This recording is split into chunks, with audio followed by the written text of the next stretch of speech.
Hey, are we here? I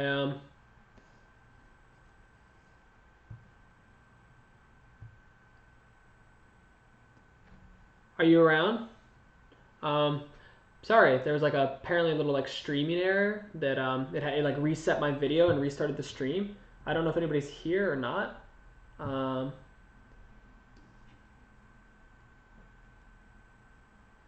Hello. Um, yeah. Sorry about that. Um, is there anybody here? Hello, friends. I I get the chat reset itself. I'm not sure why, but the stream like started over. So I'm here. I saw what you said, Tooth Fairy, and I was just expressing that like it means a lot. I don't know if you're seeing this now or if you left. I don't know. Um, yeah, but it meant a lot to read your words, and I have a hard time expressing how much that means to me. Um, it does mean a lot. Um,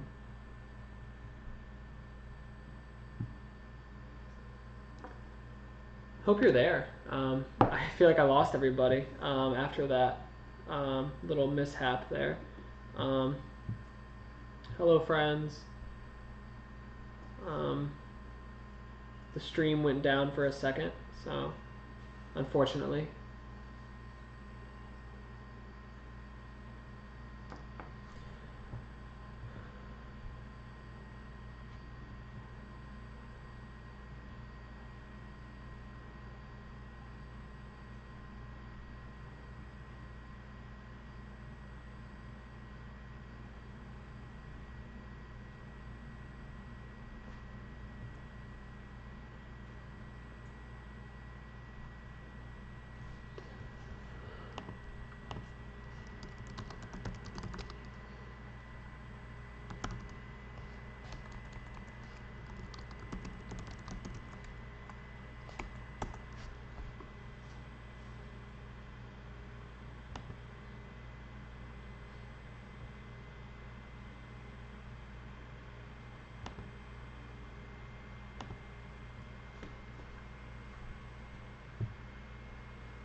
The stream shut down for a minute, so I'm kind of trying to wait for some people to come back and keep chatting. My friend Tooth Fairy was telling me a lot of really lovely things, being maybe a little too kind to me in the process, but yeah, it was a good little chat. I'm sad that the stream cut out like that. I was enjoying the energy and the direction we were going. It's hard to fabricate things like that. So you can kind of catch the remnants of what Tooth Fairy was saying over there. Um, yeah, very kind. Very kind.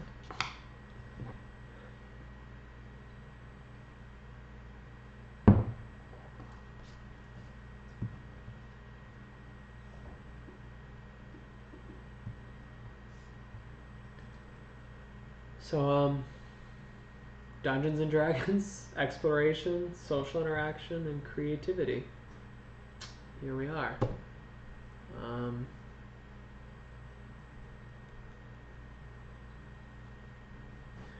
This is our map so far of today. This is what we've done, where we've been. Those are kind of the ideas we've been working with so far. I think I'm curious to hear what anybody has to say about any of these things. Do any of these words matter to you?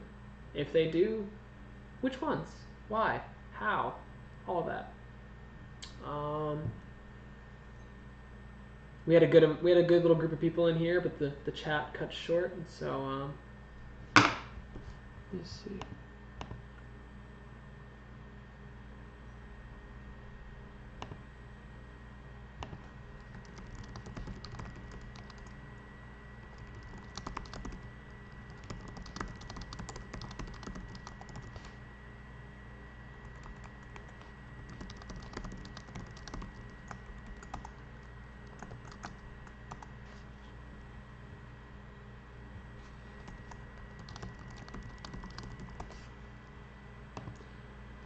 Yeah, I just wanted to reach out to one of the people who I was chatting with a second ago, and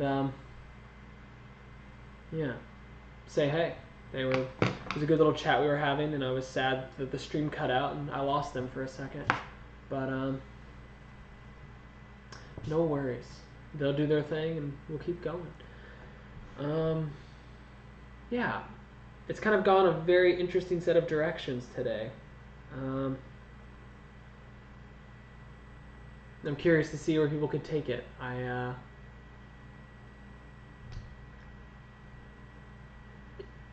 Yeah, a lot of curiosity here.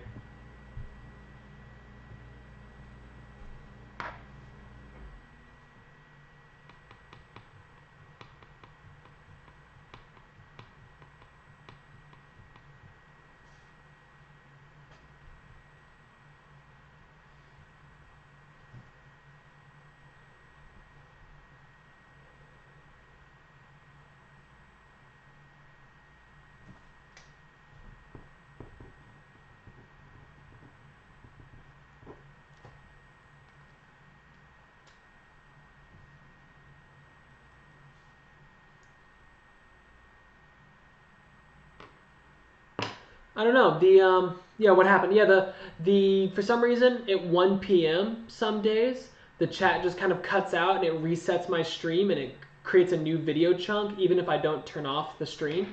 It just kind of chunks it into multiple video parts. I don't know why that happens.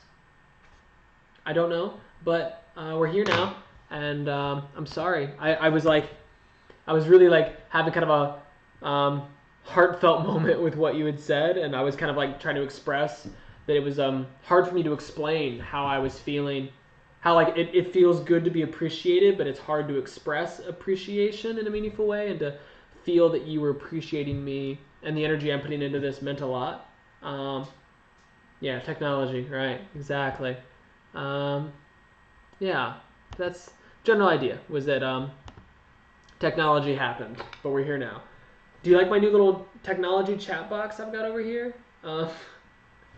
What is this video? Let me check it out. Happiness.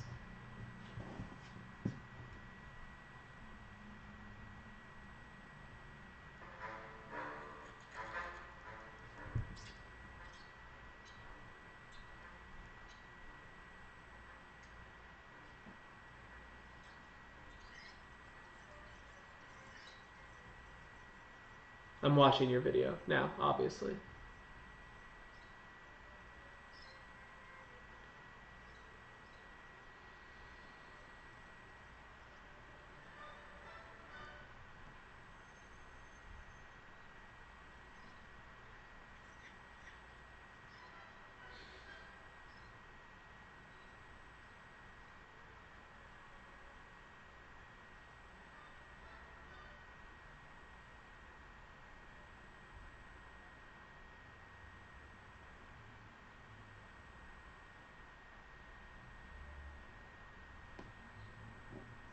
I wish I wasn't watching this on my phone because I like the imagery.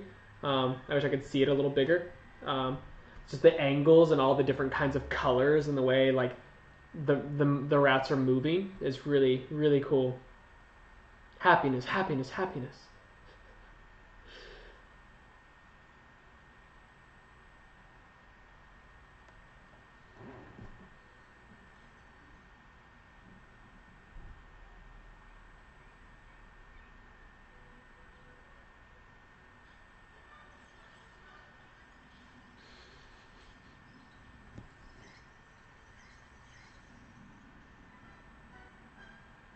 This is not for children.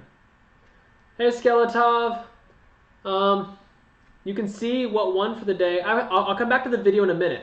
I actually want to watch this video, but I'll come back in a second because it's just not the right time. But thank you for the video. I'll watch it in a few. I'm only like a minute and a half in, but it's pretty funny so far. I'm curious to see where they take it. But yeah, thanks. This is what won, Dimitri. Dungeons and Dragons, exploration, social interaction, creativity. I've had some people talk about Dungeons and Dragons. I have no idea. I've never played it. I have other people that haven't played it either, so they kind of went the exploration, social interaction, creativity route, talking about and thinking about what those things are, how they balance those things, the importance of those things, etc., etc. So, Tooth Fairy just sent me a little video about happiness that you can see right up here in the chat. I have a new chat box now, if you hadn't noticed. It's very cool. Another YouTube. Oh, that's the same one. Yeah, no. I saw it. In case. Oh, okay, cool, yeah. Yeah, so there you go, Dimitri. If you want to watch a rat race to happiness, there it is. So you've played D&D a few times.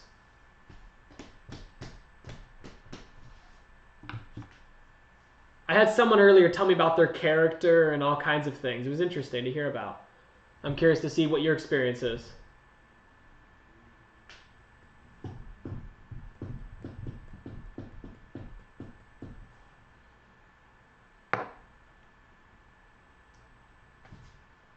Actually, do you want to get on Discord, Skeletov? I created a Discord server so I can have people talking. If you would like to be on the Discord server to talk, I'd be happy to have you be on speakerphone right now.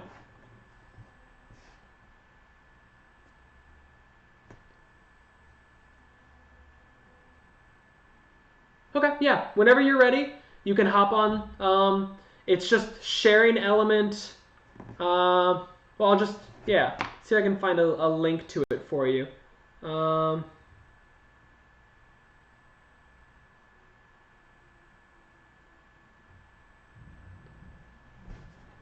I've never used it before, so I have to figure out what's going on.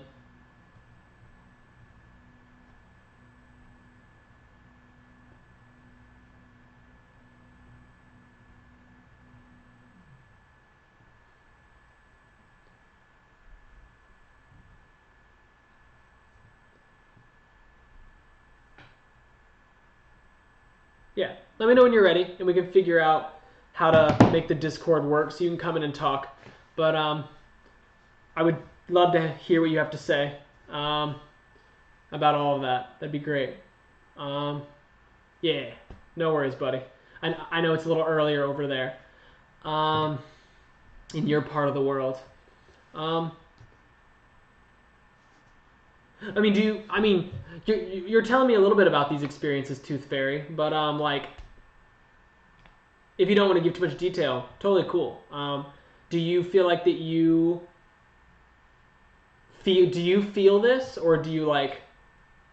I mean, I feel your sympathy. You know, like you're kind of like you're expressing there's this you have this kind of support for people that explore and create in this way that seems to be a bit socially negated. 100% guilty of it. Guilty? What do you mean by guilty?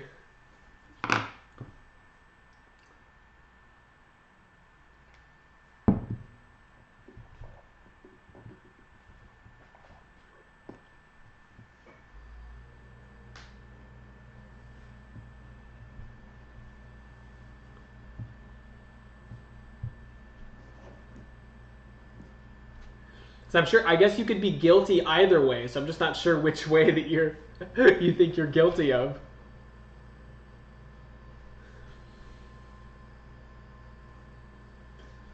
Hey, Skelly. See you in a bit, friend. I'll be here. It's pretty chill zone today. Had a pretty good I did a conversation about plasma earlier, but chasing likes, not enjoying the moment, have a wall built up so society sees one version of myself. Wow. Yeah. No. Wow.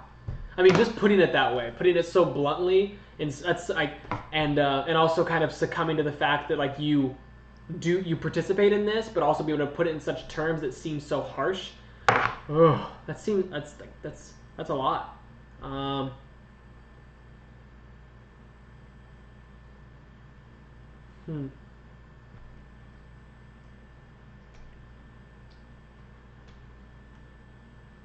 Do you think you're guilty of this way of social interaction because you don't value exploration and creativity in yourself?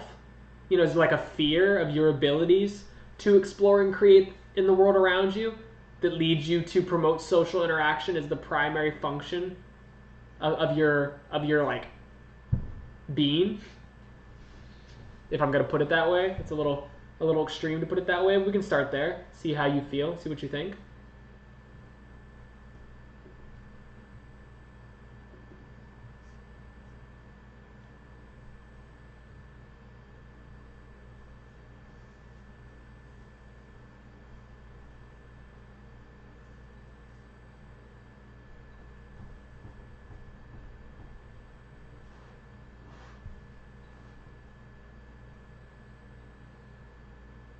So yeah, so like, do you feel you engage in social interaction primarily as like your main focus because you're like afraid of creativity and exploration, or you don't think you're capable of good creativity or exploration? Like, is there something that makes you shy away from creating and exploring, and therefore chasing after this kind of social space? Like, do you think there's a reason why you like give a primary focus to this social space rather than like more of a balance or a different kind of participation?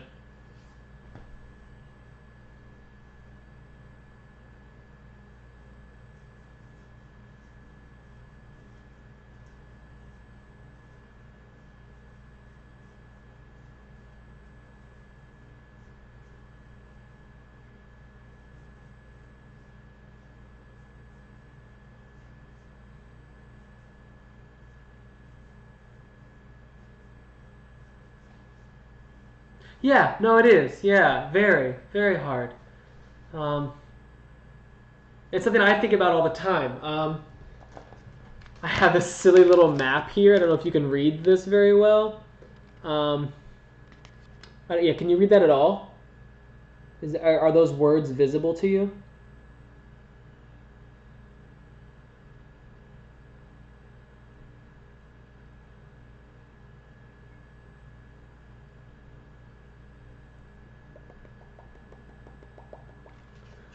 Yeah, it's air, water, earth, fire.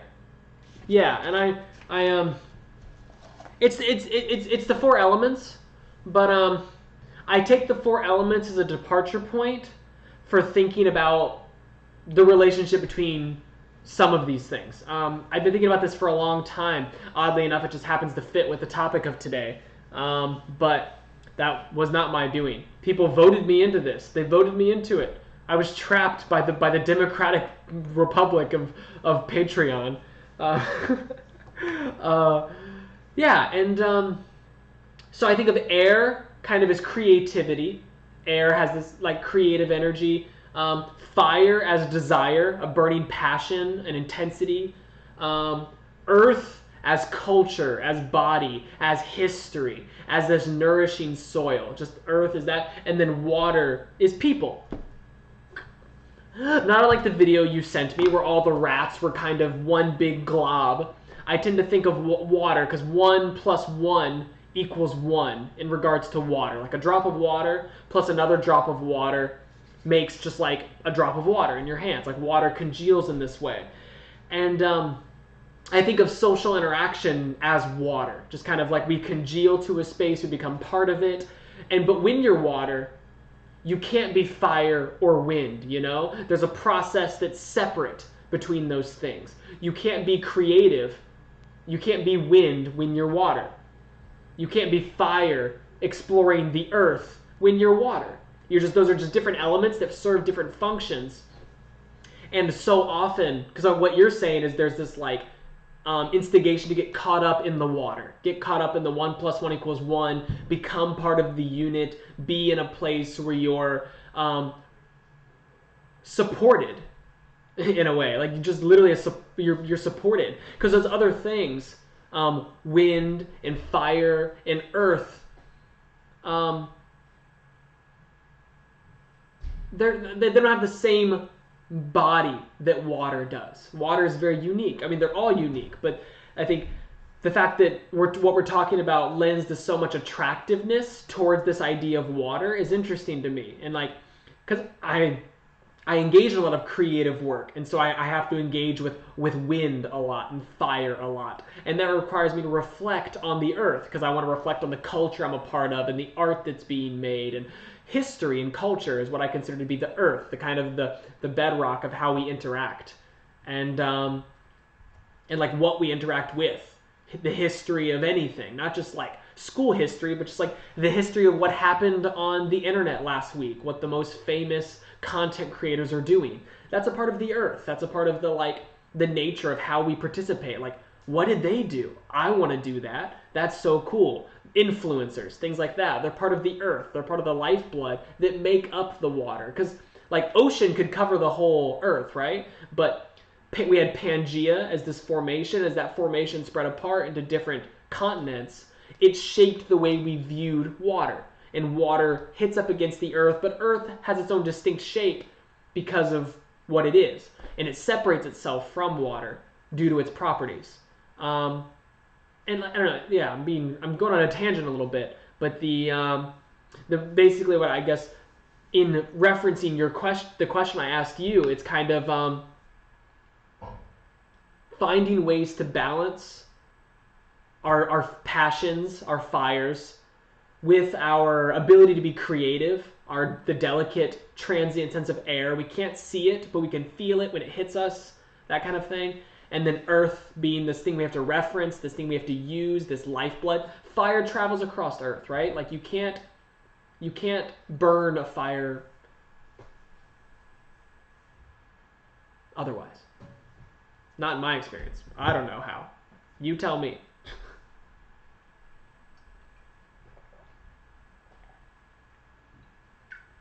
I don't know if that clears up the question at all.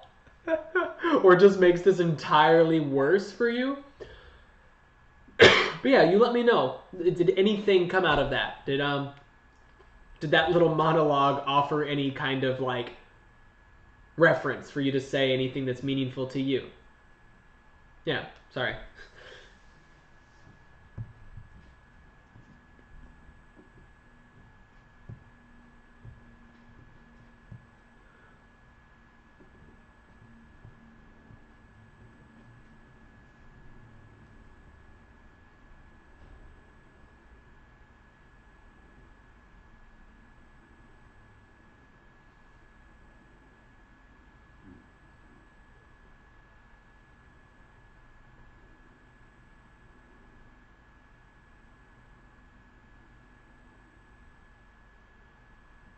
Yes, definitely. It was horrible. Yeah, that's okay. Um, we're just all here to practice. If you express it, and then I tell you that I don't understand what you just said, we go from there. But it's a practice. I mean, kind of like, I think if we always expressed things perfectly the first time,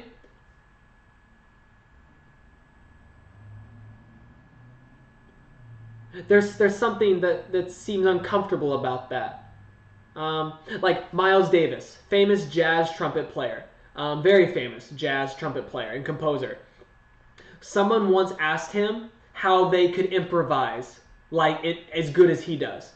And his answer was, if you improvise like me, you'd be me. And that's just not the case. And like, he's basically just saying, improvise like yourself, you know? And like, make your own mistakes, find your own way. And that through his mistakes, through Miles Davis's mistakes, is how he found the sound he makes and how people love him for it. Because he was like, I'm not looking at anybody else in that way. And you have to be informed by the world around you, for sure. But you're not just looking to copy one other thing that is the right way or the least horrible way. You're just looking to go about and experiment and try and take what you know, throw it somewhere. Maybe it ruins it. Maybe it doesn't work. Maybe you just have to throw it somewhere else. I'm sure if you've ever been to a party, the moves you have at a party are not the same moves you have at church, if you ever went to church. Just there's a space for everything, you know? And like experimenting with what things belong in what spaces and what things you can even do in the first place. Yeah, it's like, it's terrifying because it is failure. It is difficult to express. I've failed a lot, clearly. I'm up here talking so much. I've clearly failed a ton.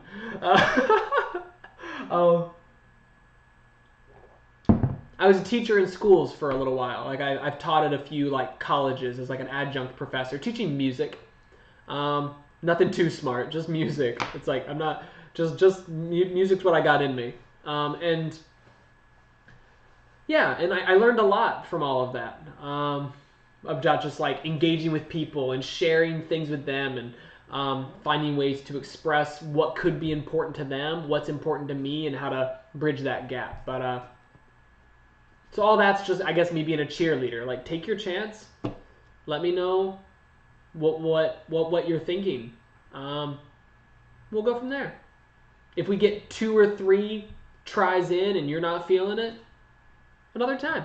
We all have our boundaries of how much we're willing to like fall on our face per minute, you know? Falls on face per minute. FOFPM. I'm going to put that on the page. FOFPM. Falls on face per minute.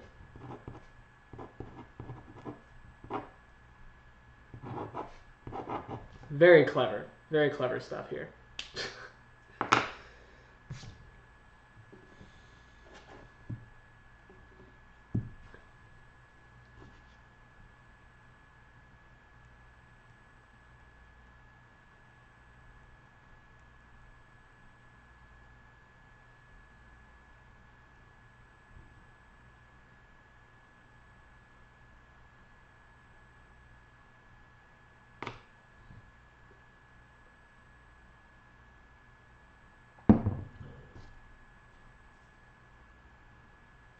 And I didn't ask you because I assumed you maybe don't want to so readily, but I'm also open for you to be on the Discord server at some point if you want to like voice chat over the stream, because I know typing can be difficult sometimes and expressing ideas, and I don't want to be the only voice on here. So trying to find other means to like relegate other people's voices being heard more literally, I'm all about. But I asked Skeletop if he wants that in a bit, and he said he'll be back.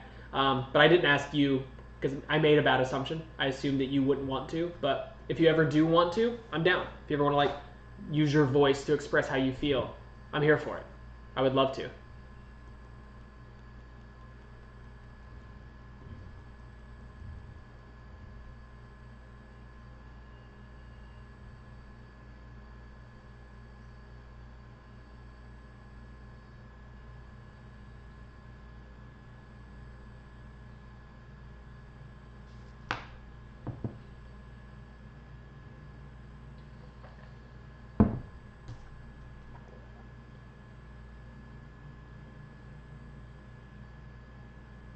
Yeah, understood. Yeah, that'd be really cool. I'm glad you're tuning in at work. That's a vibe. Um, I'm glad that like this is worth your time when you're even at your workplace. That means a lot. Thank you. I appreciate your energy and you coming by. Really, that's hype. Um, when I started doing this like 3 weeks ago, I was convinced I was a complete moron and I was just like doing self-serving, like egotistical nonsense. But people have been really supportive of just the idea in general and going after the idea and not just like looking at me, which I'm glad about because I like the idea. I want the idea to move and breathe and be out of my control. Hopefully the idea is way too under my control right now. It's very much locked in, and I am. Because there's like a certain incubation phase of things where you have to like incubate them, so there's a sense of control to make them come to life, like a young baby or a chick or something. But then at some point, it's understanding when it's safe enough to let it go on its own that it'll actually survive and not overbear it for too long to where it becomes dependent. And like, yeah, I'm working through what that means. In this space, especially sharing and this kind of social endeavor, it's hard to figure out how to make it less about my face in front of a camera. Just talking.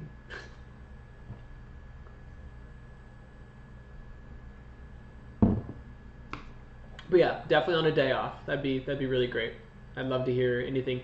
I'm sure you can get a more fluid way of thinking, and we can have a more, just more of a different kind of conversation. Side note, what are you up to this weekend? Yeah, I work on Sunday in the Cheese Caves. So Sunday's Cheese Cave Day. Tomorrow, I'm probably gonna do a lot of outside stuff. Since during the week I've had the chance. I've been reading this book about physics, the physics of sound, basically. I won't go into much about it, but just a book about the physics of sound and how that relates to the musical endeavors and the music I make. And so this weekend I'll probably just go outside, play some basketball, go on a nice long walk, hang out with my partner, maybe pick some flowers, just really chill stuff. Nothing crazy this weekend. But then working in the Cheese Caves on Sunday. Yeah.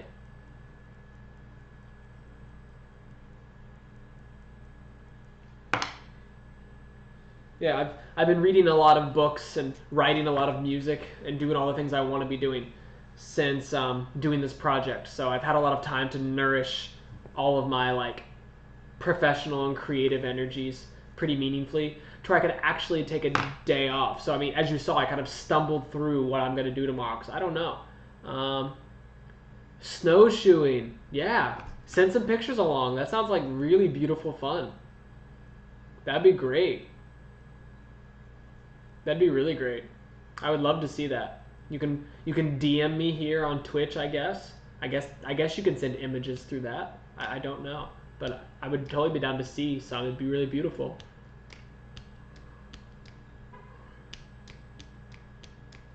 I may watch one of those movies this weekend. That's what I should. Yeah, in the evening. My partner and I will. Well, I looked at the theaters in the area because there are quite a few theaters in the area, and I might try and go see 1917 or Lighthouse. They've been kind of in my peripheral of things I should go see, and since they were mentioned, and I might go see them.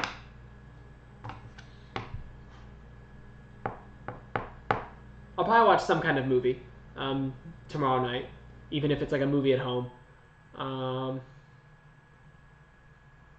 I saw Peter Greenaway. He wrote this. He had this movie called "The Chef, the Thief, His Wife, and Her Lover." I saw that this past weekend. A friend of mine was in town, and I hung out with her, and she showed me that movie, and it was good. I really liked it. The Chef, the Thief, His Wife, and Her Lover. Peter Greenaway.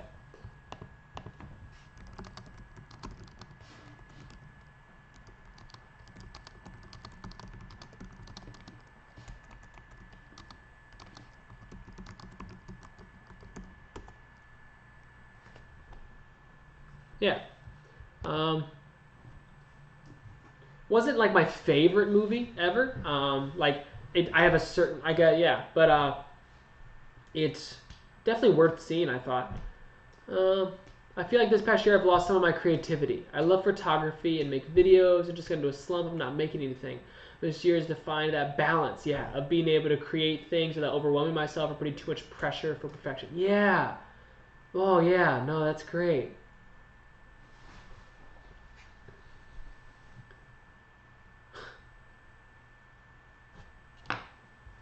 Yeah. I remember you sent me your IMDb last time, but getting the Instagram now.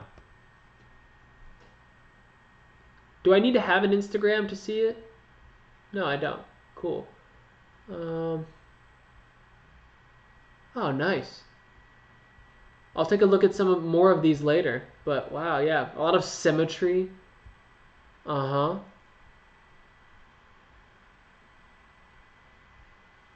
A lot of very clear distance in the images. Interesting.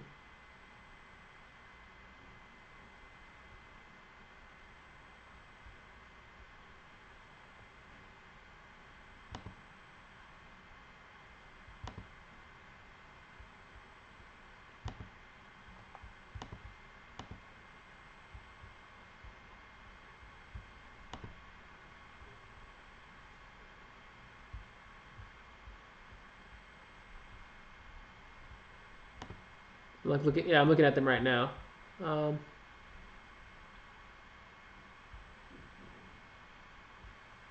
are all these just people you know, or are they like models for hire, or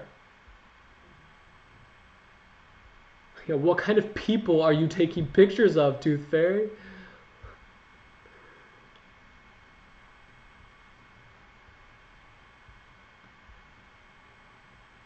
Hmm. Yeah, I'll leave that there and come back to it later. But the girl is my girlfriend and the guy is me.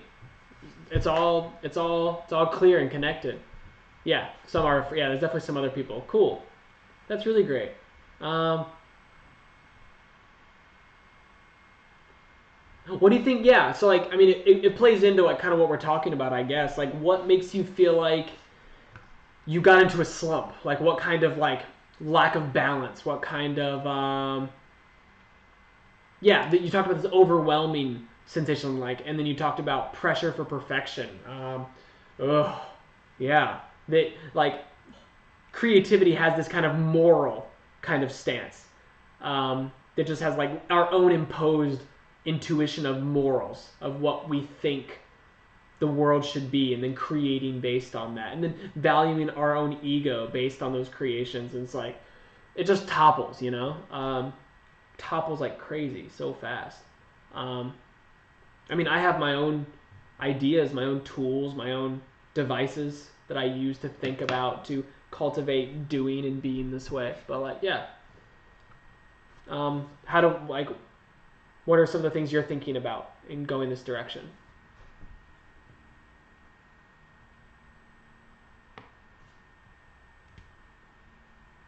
Burned out. Yeah, I think about that with my relation to the elements metaphor, the fire and the wind and all that. Have you seen Tarkovsky's Nostalgia? Um,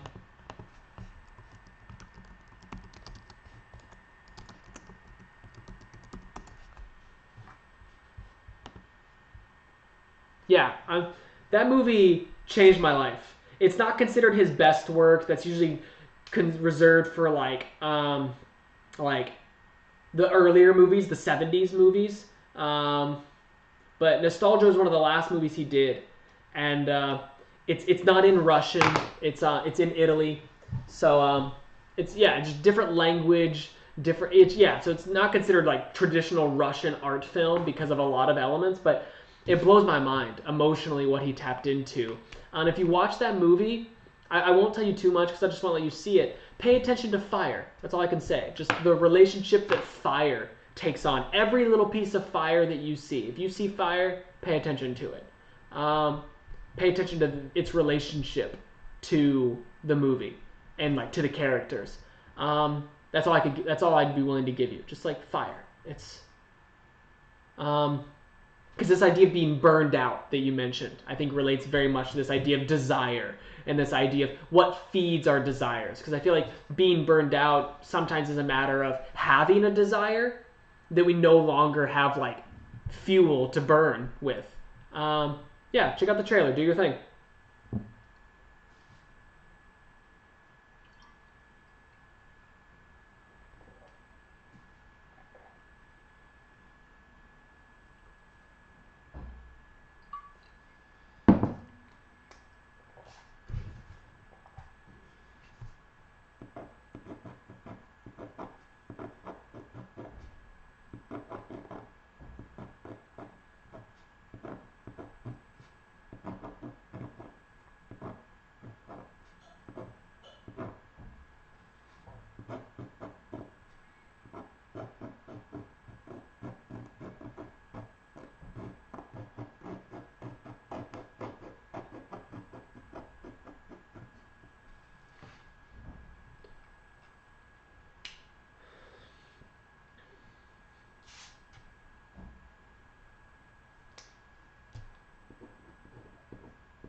Yeah. So for any of you just coming by, um, Dungeons and Dragons, social interaction, creativity.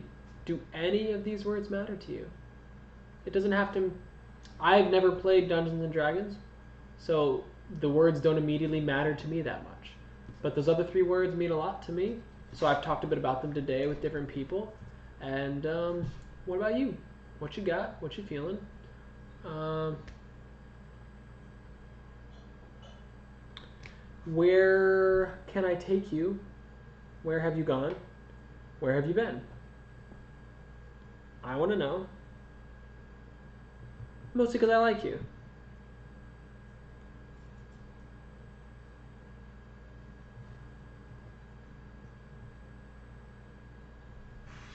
How do I know I like you? Well, let's just say I got some good ideas.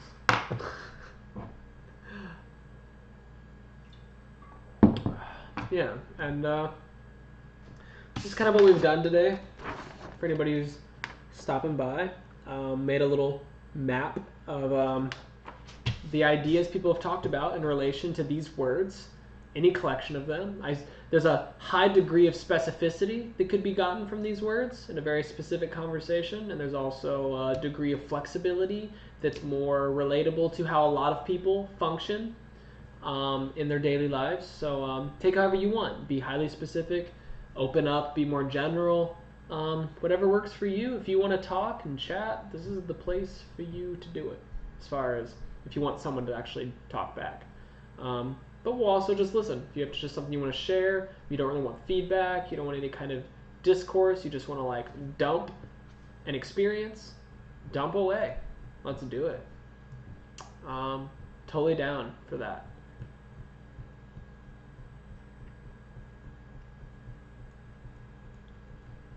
But yeah.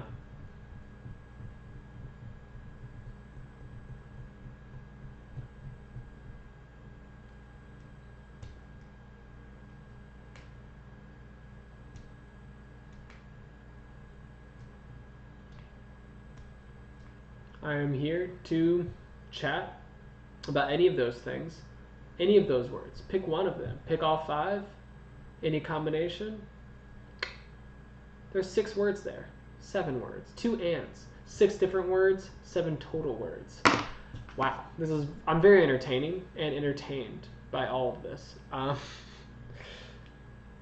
had some good talks about this today. It's a strange topic. I don't know why it was chosen. I have a vote-driven format. You can check out the poll on Patreon. I'm not asking for your money. That's just where I have the poll. I do have people that support me in what I do, but the poll is just on Patreon for anybody to use, to vote, to participate. Participation is free. Wow, what a concept. Yeah, and this is what they voted for. They voted for Dungeons and Dragons, and then this kind of catchphrase as an embodiment of what Dungeons and Dragons is about. I'm interested in other things that do this, other things that are about exploration, social interaction, creativity. What are other things? As a composer, as someone who makes music, I find it quite valid to the way I live. I live a very exploratory life, taking a very vast interest in a lot of disparate elements, trying to creatively synthesize and organize and create a mechanism in which my music is fueled through. And the making of this music through this creative and explorative space allows for a social interaction. I get musicians, performers to play my music, to people to hear it, obviously, and that becomes social in a different way. So my music is a way that I go about doing this kind of triad of energies that I find meaningful, that other people have found meaningful. Okay, yeah, good to see you. It is an interesting film. I love it a lot. I really hope you get a chance to see it and tell me about it. I'll see you. I'll be here till 5 p.m. Eastern Standard. Get on to the dallies and the dailies. Have a good one. Good seeing you, Tooth Fairy. Glad to feel you. Really. Good talking.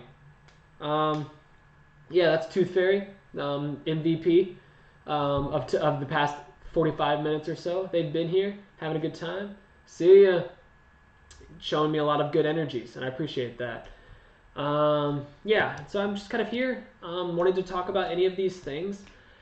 Some people have talked about how they create social spaces with other people, watching movies, watch a TV show, go to a party, go to a bar, karaoke, whatever. They create this social interaction as a means of hopefully facilitating an exploratory or creative space with people around them. Other people have talked about being very closeted and being exploratory and creative in their own way, kind of cycling through their own understanding of the world to then create something that they hand to others as a means of interacting socially after the fact. And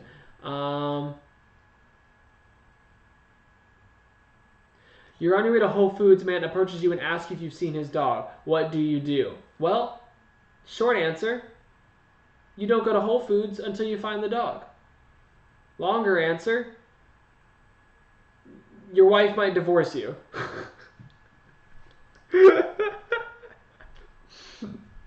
I'll let you decide what I mean by short and long there, because clearly it wasn't word count. Oh, yeah. So that's what I've got to say about that. Alex 2 legit 1.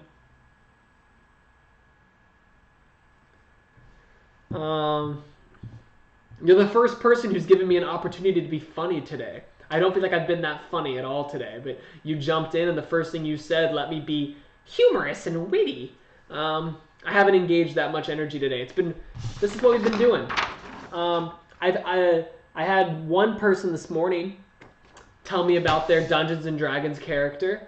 They made Brunor Strongarm, the Hill Dwarf, and Bruno Strongarm, the Hill Dwarf, was a part of one of the most successful and large Hill Dwarf tribes in the region. And, well, the other Hill Dwarf tribes were just a little perturbed by this domination, and they slaughtered his entire family. Now, Brunor Strongarm, being the guy that he is, survived and spent the next 100 years building grave sites for all of his family. What a guy! Now, after this, he was a bit lonely. He became friends with a goat. That goat accidentally set part of his cabin on fire. He took an axe to the goat's head, killed his only friend. And after 100 years of all that and killing the only friend he found, he decided to go on adventures, and that's where his D&D journey begins. And that's Brunor Strongarm, the Hill Dwarf, who killed his only friend and lost all of his family to tribal warfare. It was a sad story. Yeah, and then I've got other people that have been less interested in Dungeons and Dragons, obviously, and more interested in the other three things: exploration, social interaction, creativity. Brunor is actually the default example character the player's handbook used to explain. What? That is not the way that he explained it to me. He explained to me like it was his idea. That's hilarious. Oh, okay, no, yeah, he took a spin on it. Got it. That's interesting. Yeah, he didn't tell me that it was the default. But yeah, that was his spin.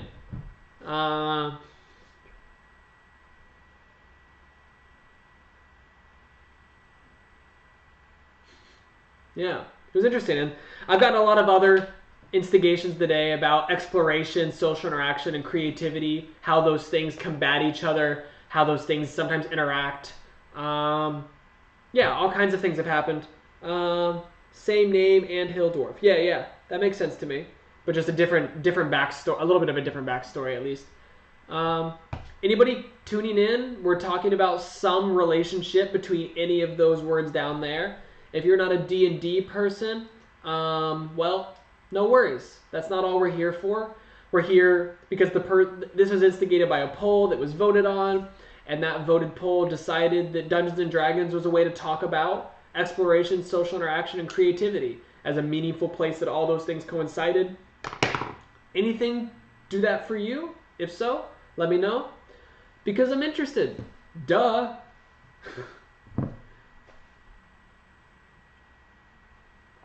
Yeah, of course. Just call me. You don't need to be on Discord. I know you personally, so just shoot me a phone call and we'll just put you on speakerphone.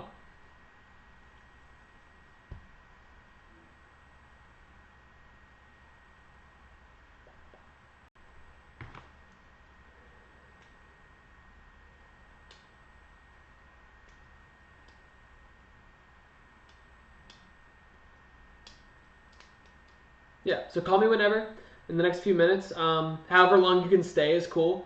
I'm down to have your little window of time be present since you were the initiator of this idea. To all you coming in who are upset that this is the idea of the week, or if you're excited that this is the idea of the week, or you're complacently oblivious to this being the topic of the week, a lot of it has to do with that Alex Too Legit guy. But a lot of other people voted for it, so there you go. Hey, you're live on Sharing Element. Welcome, Alex. Tell us how you feel about anything that you want to talk about. I will do that very thing. I'm going to look at the delay. Okay, raise your hand up. It's probably like 15 to 30 seconds. Oh, shit. I'm actually watching you. Something about initiator of this idea. What?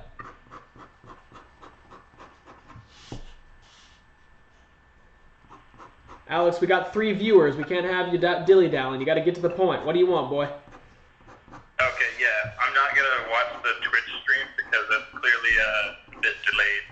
Yeah. And I was just watching you explain the fact that I was calling in, and then I realized exactly how delayed that was, so LOL. Yeah, that is the case. So yeah, no worries. This guy Brunor, let me just say, is way more interesting than Default Example. Like, wow. Holy goat slayer. Yeah, it was a bit wild. Yeah. So, Dungeons and Dragons, right? I love it. I think one of the cool things you just mentioned about how the three main pillars of the game, it's funny, like, I like your spin on it more because it basically replaces the third pillar with a fourth that's probably more applicable, but it's actually implied within the game. The three main pillars are actually exploration, social interaction, and combat. Yeah, no, I like the. Yeah, I remember you telling me that. I like the creativity line more. But that's obviously, yeah, right. Because combat is obviously like limited to in-game functionality, and that's where there's more rules than anything. I think in the whole game. But I think what's cool about that is when you made the notion that people were talking about how exploration, creativity, and social interaction are interesting things, but like when combined together in certain pairs or all three, there's some differences between all of them in individual silos. When you're playing the game, I've noticed that players in like everybody has the best time when those three things are like not operating in individual silos and are all happening at once. Okay. Like whether that be like a fleeting moment or not. But like yeah, so that's actually like if you want to take an in-depth view of my first DM scenario that I typed in the chat, which was, so you're walking to Whole Foods and a guy asks you if you've seen his dog. What do? That actually opens up a lot of doors for you to engage with like all three of those main concepts. And that's why your long answer I felt was better, because that had creativity, exploring a backstory, and obviously the social interaction with the guy to like find out about how his wife's going to end up divorcing him because he lost that little puppy and it got hit on the road or whatever. Yeah, exactly. It's definitely it's a really cool game. So why I recommended D&D for today's chat, I want to like share, I guess, my personal experience with Dungeons and Dragons, because I'm actually a new player. But back in November, I was going through a tough run where I was getting pretty lonely in Jacksonville, so I don't have any friends here, so I decided to go force myself to be social and meet people and do things. So I went to a board game night and found these people playing Dungeons and Dragons, and sat there for a while, thought to myself, these people are just making this shit up, and that's pretty cool. And they invited me to the table, so I sat down and I said, okay, let's see what's going on here. I could totally get into this. And after watching for hours them play, I said, okay, I have to get into this. Let's how? And they showed me like some of the introductory material and said, yeah, build a character, come on in next week and we'll help solidify everything. I was like, boom. So it happened. It really like changed my perspective on like, I guess, gaming in general, because gaming is just like a fundamental part of my life, and so many others. But the fun thing about, I guess, Dungeons and Dragons was just navigating like your creative juices collaboratively and like storytelling together together at the same time. Like, I used to think jazz improv was hard, and then I started playing Dungeons and Dragons. Got it. Not to say that like every little thing is like improvised or whatever. You know, there's obviously a bunch of different ways to play, but I love, I guess, deconstructing a lot of the assumed baggage that comes with playing Dungeons and Dragons, because everybody, you know, kind of hears it. They say, oh, there's dwarves and elves in this game. Let's play Lord of the Rings. I'm like, nah, you can play this play it like a Star Wars setting or whatever, like if they wanted, or just completely different. Yeah. It allows for a lot of fun ways for expression, and it also allows room for a lot of creativity, but also a lot of conflict with those ideas. Yeah, exactly. And that's kind of another thing I kind of want to segue into, like exploration, creativity, and social interaction are, like I said earlier, like the moments where you have like all three of them lead for some, in my opinion, of the most exciting moments in the game. But when you have like a party of characters and that typically operate better as a one single unit, different pieces of that unit trying to pull toward those three silos in different directions all at once leads to conflict and getting like nothing done. And it's kind of interesting the parallels that has with real life. Yeah. You know, I mean, you can draw parallels and say that like a social interactive player who doesn't want to go explore anything might be like the equivalent of somebody who's stuck scrolling up and down through Facebook all day. Yep. It's like, oh, I get that dopamine hit from replies, you know? Mm-hmm. And then, you know, maybe the person who's stuck in exploration is just bypassing the actual interactions that would come from, you know, talking to people or thinking outside of the box. They're just trying to open every single door and look under every single rug and explore avenues without committing to any of them. It becomes progress for the sake of progress. Correct, yeah. And it's funny because as I've been playing, I've seen like which players favor certain types of gameplay. At least in my individual party, you know, obviously people's experience might differ. And that's, you know, if everybody in the party just wants to move miniatures on a grid just to, you know, open doors, look at rooms, and maybe get some treasure at the end of the day, and that's, you know, that's fun, go do that. But the general consensus in my party is people who want to do that should just go play video games instead. We're going to try to make shit crazy. Okay, yeah. But like, you know, we had this one guy who was just hell-bent on digging through every single room, like in this one dungeon that we were in, that we all pretty much knew that every single place was trapped and didn't have shit in it, because, you know, this like illusionist mage gambit dude, whatever, was playing mindfuckery on us.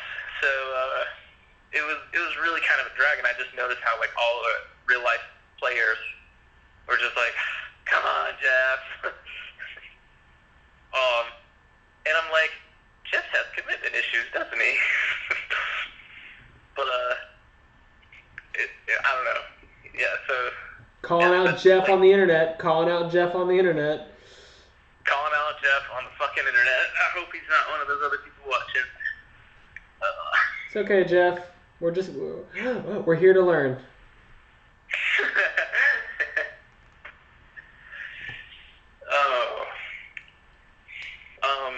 But yeah, so it's interesting to see how those like ideas can collide.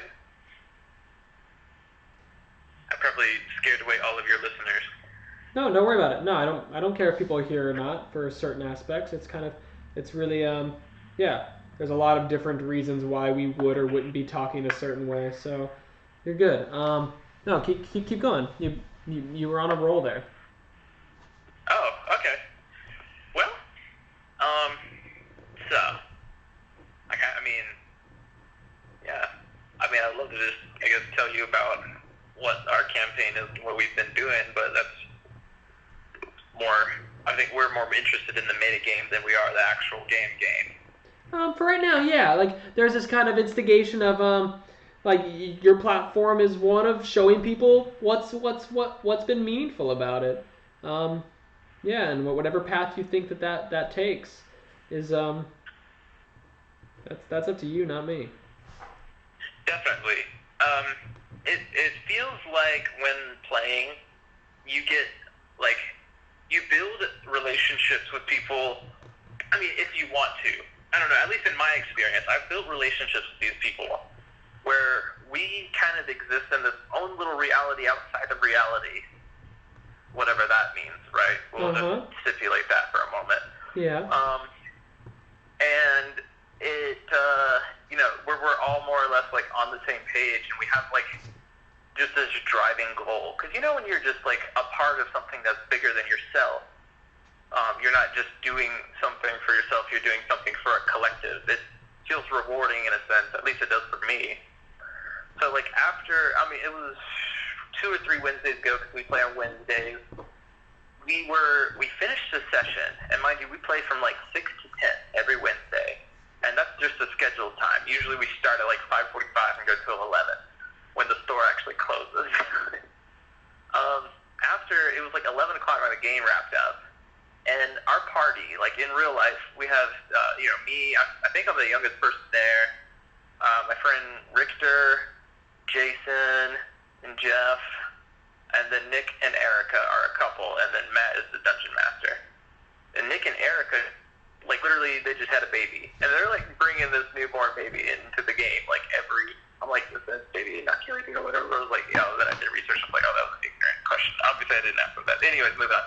So, we all went to like Ale House afterwards, right? After our game. Yeah. Because, they're like, yeah, I'm hungry, I want to go out and eat. Hey, you get something to go out and eat? And while we're at Ale House, we're still talking about like things we could do in the game. Yeah. We have like a handful of optimizers in the game. I tend to gravitate more toward Nick's play style, because Nick in the game is, he has like more of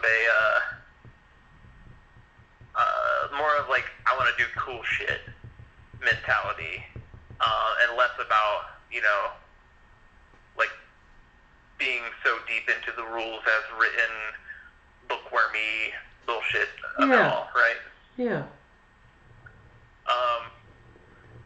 So he was like entertaining us when we were, number crunching, because we were like trying to like I literally like got on PowerPoint and made a project plan for how we're gonna return to the surface from like the Mad Mage's dungeon, and we're like gonna go back to the surface of whatever the big city is, and we're gonna work on building rare armor sets for each of us, forged from like Umber Hulk chitin armor, which is like this giant bug monster thing that we've been wrecking.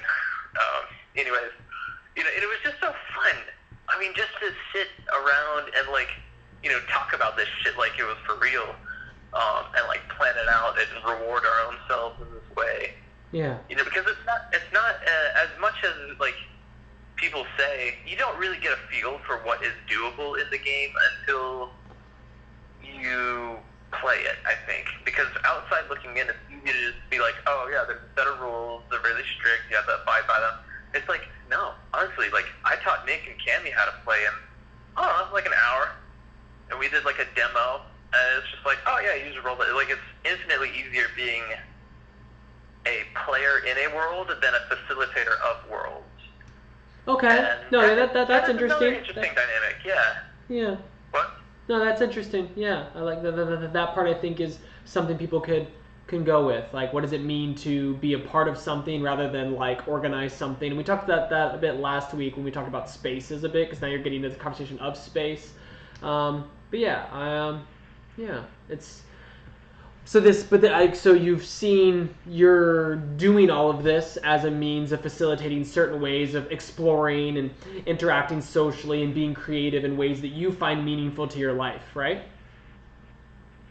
Basically, yeah.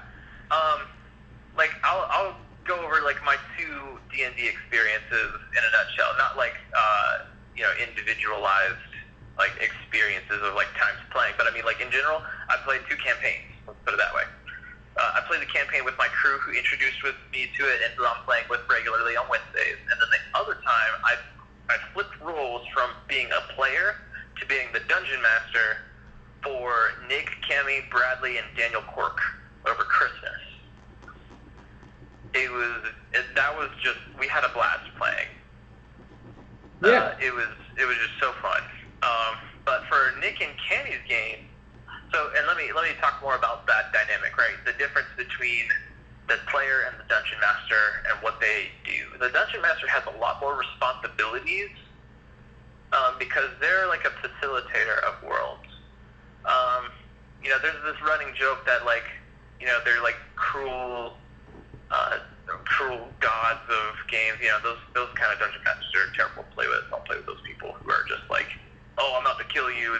It's dungeon master versus the players. It's like, no, they're not like a dungeon master in the sense that they're like the final boss or something like that of a dungeon. They're like,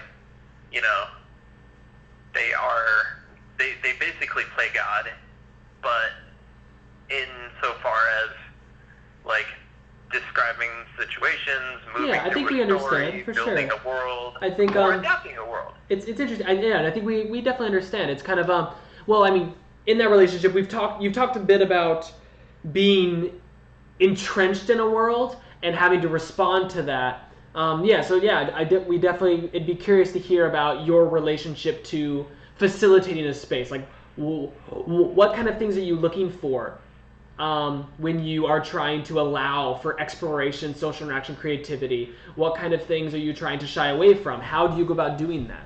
Like, how did that manifest for you in this like thing you did over Christmas with your family? Yeah. So before I answer that, what we and my crew play is we do we play off of a module. It's a pre-written world where it has like a plot hook, a bunch of NPCs, and you can kind of string it together. It's like the outline of the world, and then you, as the dungeon master, fill in the details based on this. And maybe there's like certain benchmarks that you hit, but then you're kind of just making shit up in between, right?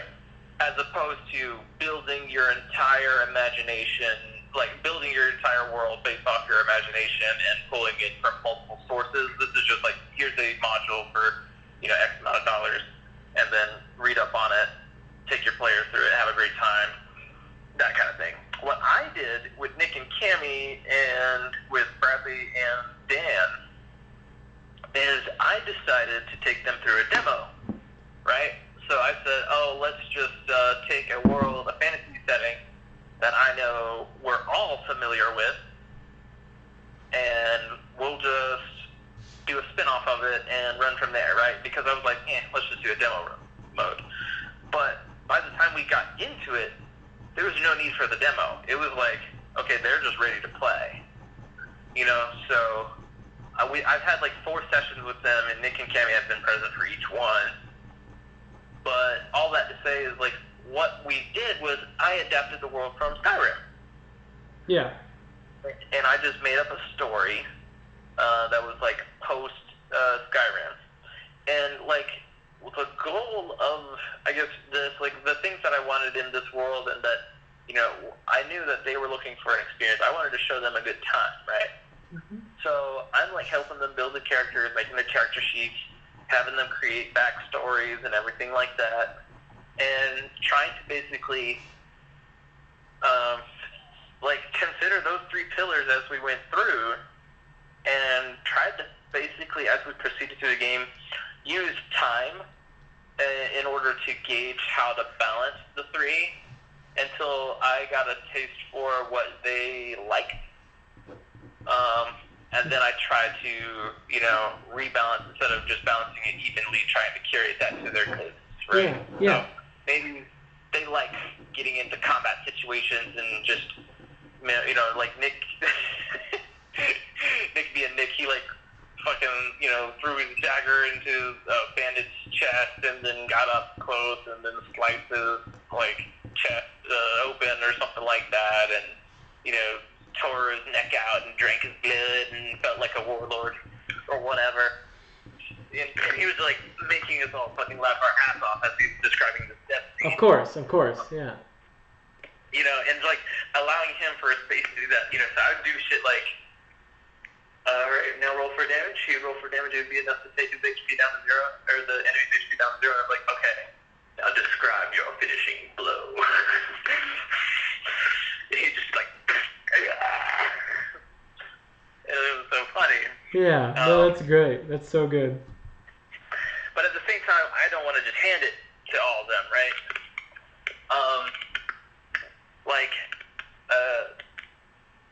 I would throw them some challenges. There was one point where Cammy, she was playing a druid,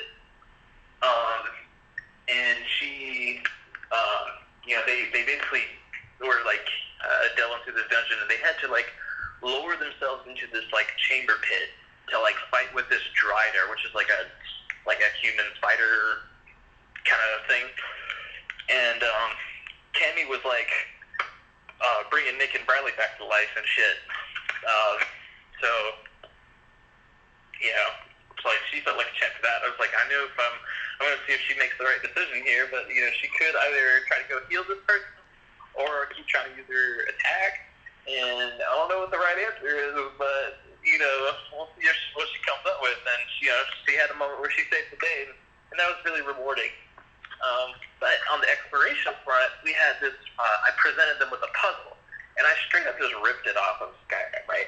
Because I wanted to like be able to, instead of just because I noticed we were getting kind of combat heavy at this point. I wanted to be able to like give them a means of using their head outside the box, right?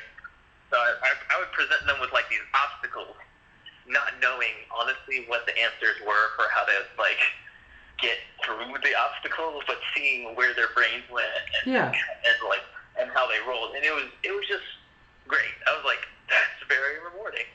And Dan felt like so genius because he was solving all these puzzles and shit, and it was just really cool.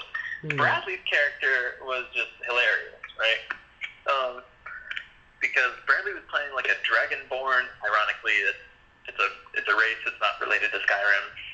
So he's like a humanoid dragon, okay, barbarian, and we had just so much fun building his character. His character's name is Zaldia, and Zaldia, like Bradley, like at the beginning when you're building a character, you have to like roll dice for stats. He basically got like 80 to 95th percentile on every single one of his rolls. So it's like he was God. Yeah. He was hilarious. But he was just having so much fun with that. So, I like put them through, had and we had a good time.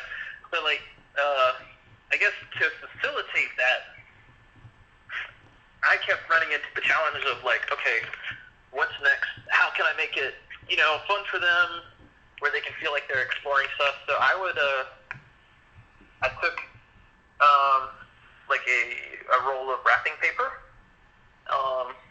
like a wrapping paper that has like the grid on the back, and I just cut that up and started drawing on it, and each square represented 5 feet or whatever. And, I'd let them kind of, like, explore that way and stuff, and I would try to be very descriptive of their surroundings to, like, kind of promote immersion. So I was giving them a fun world where they can, have a challenge, but still, like, use their skills and make them not feel like they're missing out on anything. So I kind of did curate a lot of their challenges to their characters, as if it was like a predetermined story, like. Did you feel like throw a bunch of stuff that only a wizard could solve when they don't have a wizard in their party, and that's just kind of like whatever. Did you feel like facilitating this kind of escapism allowed them to reflect on themselves or you to reflect on them as people outside of the game in a way that was meaningful? Like, did that happen? Well, that's the fun part, right? Because it's a role playing game. So like as we're going, like every conversation that they have is like conversations that their characters are actually having. Yeah. You know, so there were moments where Nick just straight up told Cammy like you're driving this party a little too much. you know, like and there are also moments where Bradley would kind of come out of his shell because he was being extremely quiet. We actually literally scripted his character as a mute that couldn't talk, but eventually got this this rare dwarven great axe that let him. He could only speak Dwarvish, so his character could only communicate to Cammy's character, and it was like. Alex, hold on. You're getting like okay. So in this aspect of like Bradley being mute, no, you're good. Yeah, I mean you're like in this aspect of Bradley being mute. You know Bradley is a person who's very ready to talk and communicate and tell jokes. How? And he wasn't though in this game. He felt so uncomfortable. Yeah. He was on some substances.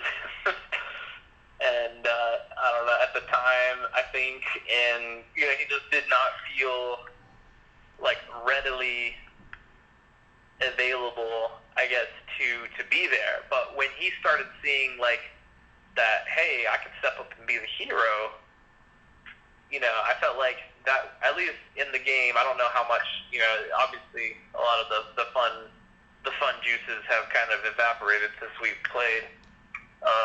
So long ago, but in the moment, he felt really like a fucking champion to be able to be like the hero and stomp on bitches, Yeah.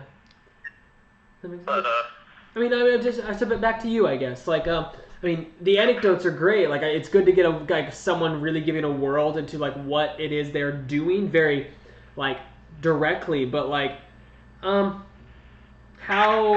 has because you enjoy doing this, and your enjoyment of doing this is predicated on some kind of your day job or your daily habits don't really allow for some aspect of what this offers, right? You get to do something here that you don't get to do somewhere else. Right. So there's a form of escapism to that. There is an escapism there. There's kind of the ability to go and be and do something else other than what you have been, and so escapism as a possibly positive, possibly negative way. See you, Dimitri. I know you gotta run. I wish you could jump in today too. I'll be here till 5. I don't know if you'll be around, buddy, but I'd love to see you. So hopefully you'll come back in a little bit. Yeah. Sorry you had to go. Bye, Dimitri. Yeah. So So when you think about your experience and you're like gone all day. All right, see you, Dimitri. But the experience you have in playing this game, and because what you just gave me, like as much as I was willing to hear it, anybody else listening to you who wasn't sold on D&D just thinks you were just saying a bunch of bullshit, right? Like, okay, he's just talking about the game. I didn't like the game anyways. Who cares, right? Sure. Or maybe they're like, wow, that game sounds awesome. I want to play with Alex. Well, yeah, exactly. Sure. But I think what is the dynamic that you feel that you get if you've thought about it? If I'm asking you to be thoughtful in a way that you haven't been. I think I kind of get what you're asking. Yeah. I mean, don't let me cut you off there. What were you going to say? You're good. No, nothing to cut off. It's mostly just, what facilitates this experience for you? What makes you return? I mean, I understand these pillars and these poles are important to you, but how, talking more about them and how they've possibly influenced your life.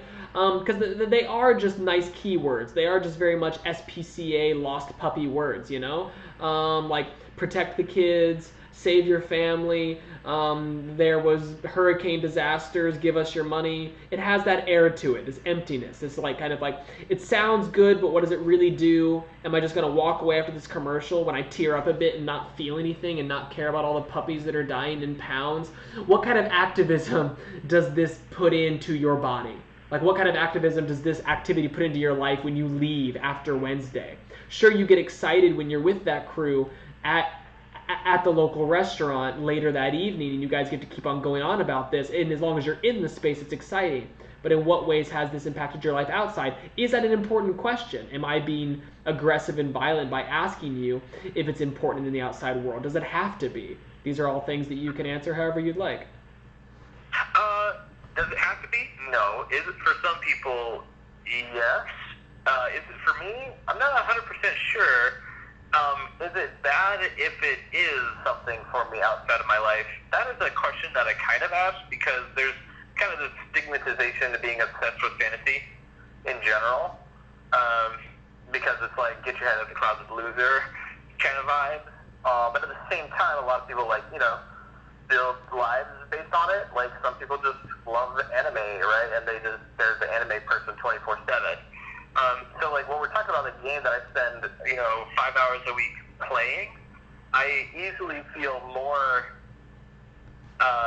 involved in it than that, right? Because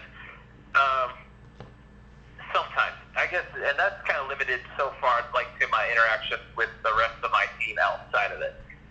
And I guess that kind of circles back to, feeling like I'm part of something bigger than myself. When playing D&D with this crew, and I can say this for some of the members of the party more than others, I really feel like I'm invested not only in my experience on the, on what I get out of it, and are we having a good time, and how can we, enhance our experience in game the next time we meet, but I'm also interested in, the rest of the team. And that's sliding scales depending on, obviously we've already established, sorry, Jeff, no. But I can say that with confidence because I know he doesn't have a computer. Yeah, right? Yeah. But no, I'm just playing. Outside of, when it comes to, I guess,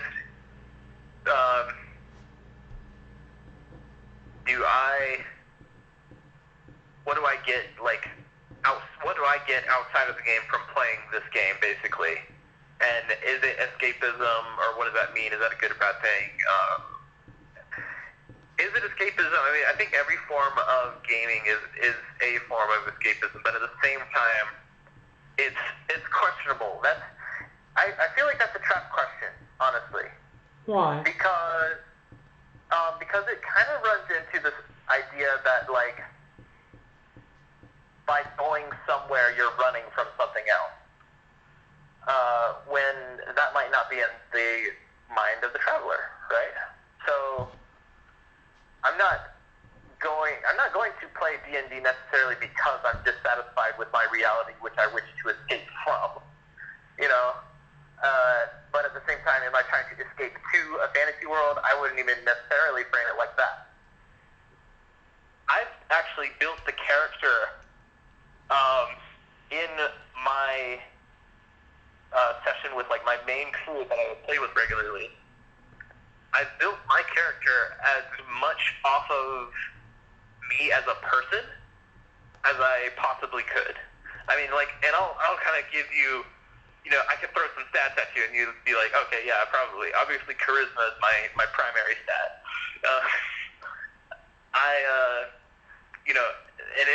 It's honestly kind of a means of self-reflection because when I do the role play, the way I've built my character, backstory and everything,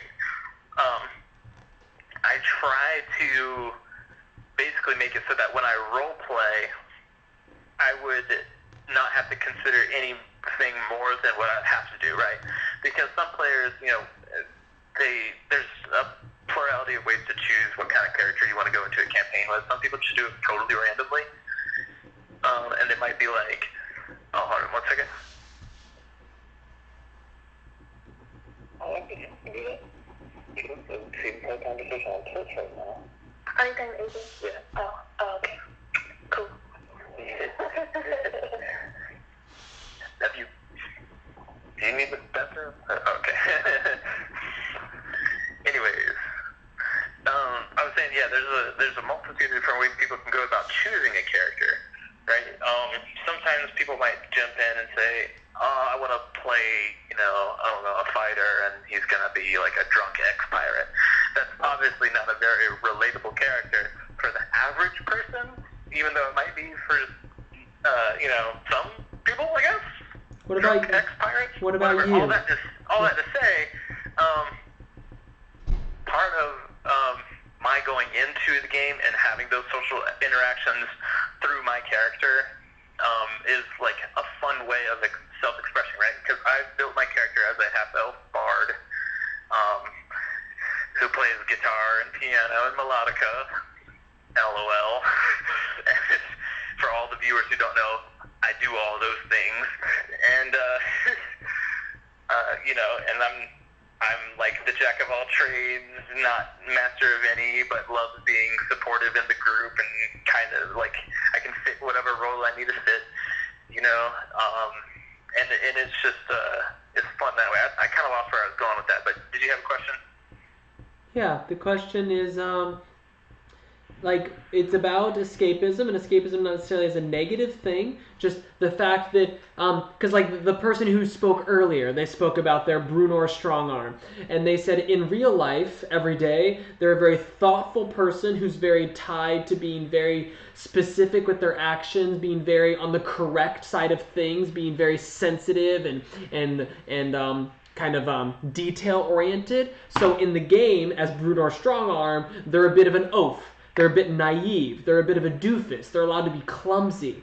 And they use the game as a means of opening themselves up from their, kind of ability, their desire to be a perfectionist in the real world, and how they don't really believe that you can't be a perfectionist, because the game just affirms to them whenever they're an oaf, whenever they're naive, that the other people in the game groan or grumble. So they get their personality affirmed to them that being a perfectionist is okay, but then they wrestle with that, because then they get all this feedback that being a perfectionist is what's crippling them in a lot of aspects in their other life. So that this game is a simultaneous reflection on this flaw and also a reinforcement of it, and it's something they engage with pretty readily. And ultimately what you're telling me is that you like yourself. You modeled your character after you, at the least, because you're okay with who you are, and you've yet... to an extent, and I thought it would make it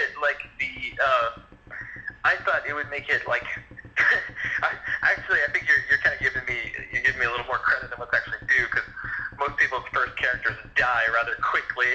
So I kind of wanted just that to give me exposure to the game more than anything when I initially made that decision. You're still alive. You're still alive. I'm still alive. I've gotten KO'd a few times. The cleric has saved my life thrice already. At least you remembered where credit's due. That's it. I've saved more lives and done more damage, though, so it's good. I even have to validate myself in the game, like I do in real life, right? Yep. No, I heard it. But definitely next character, I'm really interested with what you're saying that this other guy did, so I'll definitely try to maybe explore a different aspect of who I think I am. Because we were kind of talking about identity the other day and how that, and I think that conversation can play a lot into the role-playing aspect of the game, because that's primarily what this game is about, right? It's role-playing all of those three pillars that are on your screen right now. Yeah. I think I am really interested into doing something like that would explore not necessarily a counter to what I think my personality is, but an alternative to what my personality could be, maybe outside of the norm, right? Because musician, cool guy with the finger guns, charisma stat 20 out of 20, that's like me at work. But and me when I meet these strangers, you know. Yeah. Maybe I'll go fucking, I don't know, be a raging barbarian or a hermit monk. I don't know. But that is an interesting notion. And I throw those two suggestions out there not because I could see myself doing that, you know, for the days where I just go climb a tree and don't talk to the world, or for the days that I, you know, rage at whatever. Yeah. I haven't never really raged in a long time, but yeah. Yeah, exactly. Yeah, that's all. Yeah, it's Maybe really I'll be cool. like a heavy metal valor bard. I'm probably gonna always end up being some variant of bard. I'm not gonna lie. That makes sense. Yeah, that's great. Yeah, that's all. I mean, I've got a little map here. I don't know if you're looking at the stream, but I'm putting a little map up right now of what we've drawn today and what people have said and what they've thought. But this is all you. So can you see the stream right now? No, I tuned out of the stream just because there was like a Yeah, I think no. an even If you, longer no, delay it's okay. in my Yeah, phone if you getting show the up, video.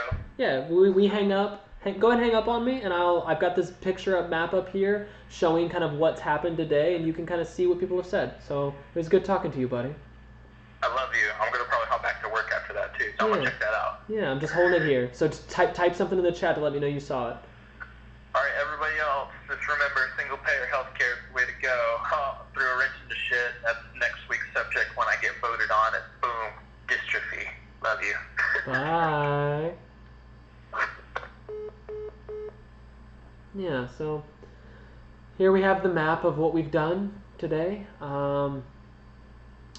So far, there's a big fish in the middle. I'm very aware of that. He is dangerous, quite possibly. His mouth is open at the least. So the fish here does have something to offer in the form of questions. As I'm asking you, do any of these words matter to you? Yeah, so here you are. Here you're seeing it. It's the Fish Brigade. Holding it up so people can see what's going on, what they might feel, what they might think. That's the vibe. I'll put it down now. Yeah, so we just heard from Alex talking for a good minute about what he thinks. Write a piece of that as the score, please. I'll think about it.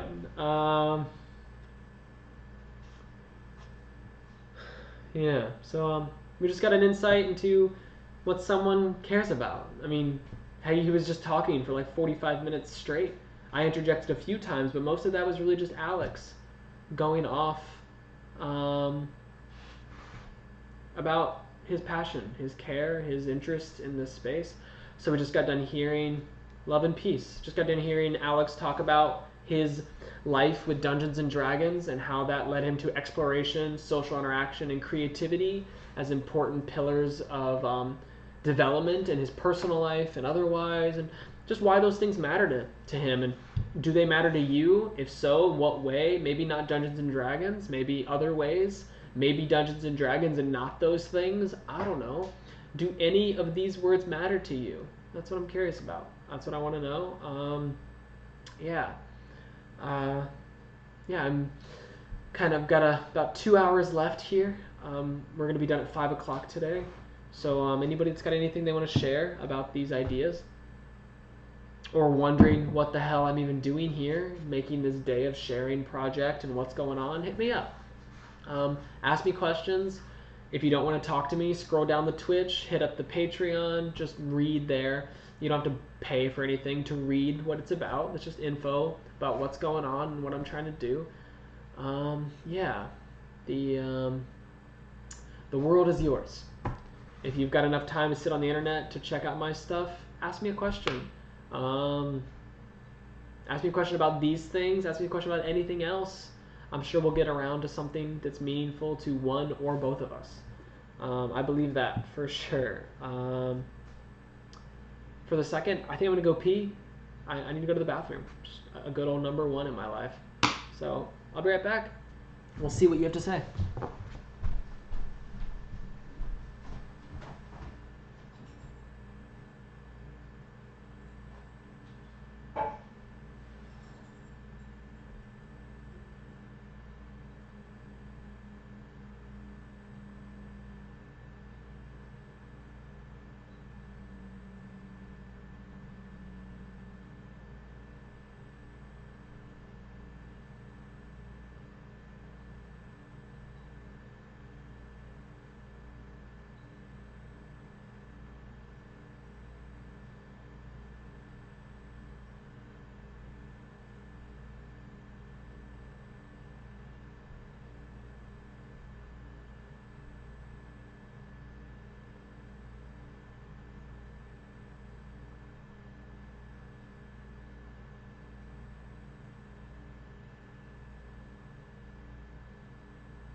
yeah, so kind of just chilling here.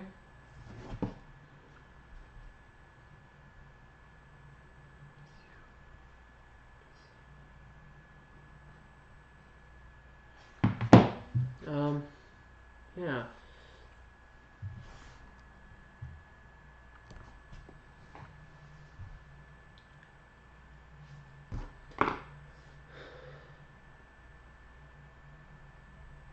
Definitely curious how that works.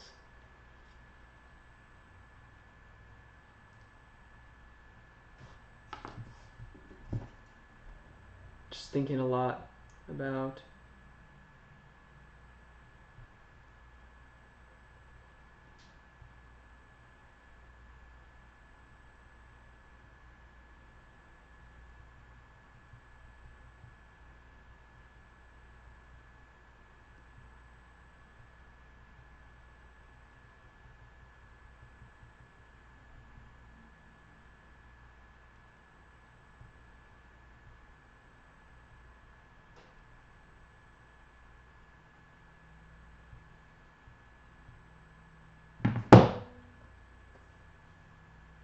sorry for the loud sound.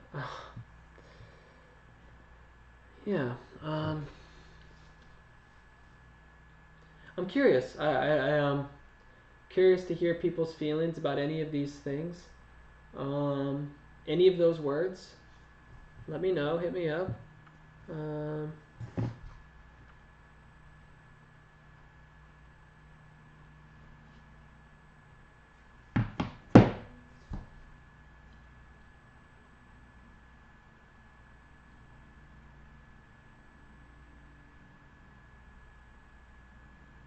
I don't have much more to say right now.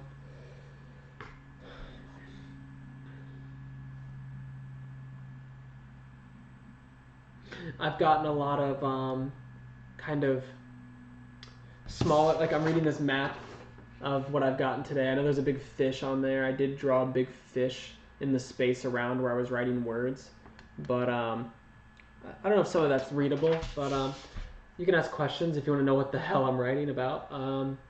Mostly just about things relating to this question: exploration, social interaction, creativity.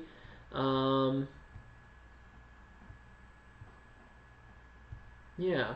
Dungeons and Dragons was the kind of impetus for this, not for me. I've never played, but the person who suggested this kind of organization of these things, how to explore, how to create, and how to socially interact. They mentioned these things in relation to their experience of Dungeons and Dragons, and I'm just here to facilitate a space where we talk about any of that.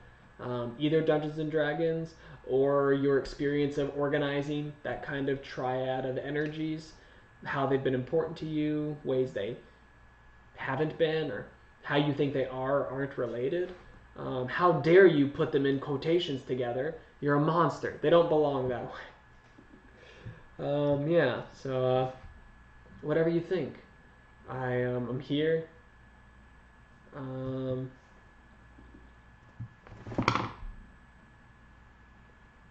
Chilling, just kind of talking with people.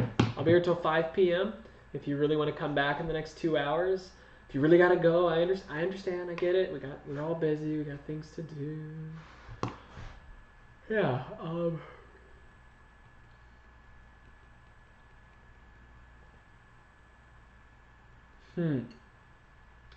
Just talked a lot about different ways of asking questions about what being social is. How we go about being creative. What isn't exploration? You know, definitions of words, right? We can just define what is a dungeon. Am I a dragon? What is a dungeon? Am I a dragon? What if I just did it for the next hour and a half? What is a dungeon? Am I a dragon? What is a dungeon? Am I a dragon? What is a dungeon? Am I a dragon?